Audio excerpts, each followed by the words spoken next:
ফিলিস্তিনে মানবিক সহায়তা পৌঁছে দিতে যাওয়া গ্লোবাল সুমুদ ফ্লোটিলার প্রায় সব জাহাজই দখলে নিয়েছে ইসরায়েলি বাহিনী। ৪৫টি নৌযানে গঠিত এই ত্রাণবহর থেকে আটক করা হয়েছে প্রায় ৫০০ জন মানবাধিকার কর্মী ও রাজনীতিবিদকে। তবে মঙ্গলবার মুক্তি পেয়েছেন পাকিস্তানের জামাতে ইসলামী নেতা ও সাবেক সিনেটর মুশতাক আহমদ।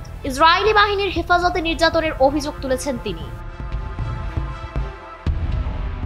মুক্তির পর এক ভিডিও বার্তায় মুশতাক আহমদ বলেন, আমাদের চোখ বেঁধে রাখা হয়েছিল, বন্দুক তাক করা হয়েছিল মাথায়, কোনো বিশুদ্ধ পানি, ঔষধ কিংবা মানবিক পরিবেশ দেওয়া হয়নি। আমি অনশন ধর্মঘটে গিয়েছিলাম। তিনি আরো জানান, তাকে রাখা হয়েছিল নেগেভ মরুভূমির উচ্চ নিরাপত্তার কেটজিওট কারাগারে, যেখানে সাধারণত ফিলিস্তিনি বন্দীদের রাখা হয়।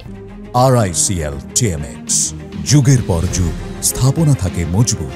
আবেগঘন কণ্ঠে তিনি বলেন, আমি খুব শীঘ্রই পাকিস্তানে ফিরে যাব এবং বন্দিত্বের ভয়াবহ অভিজ্ঞতা দেশবাসীর সঙ্গে ভাগ করে নেব। ফিলিস্তিনের স্বাধীনতা সংগ্রাম থামবে না।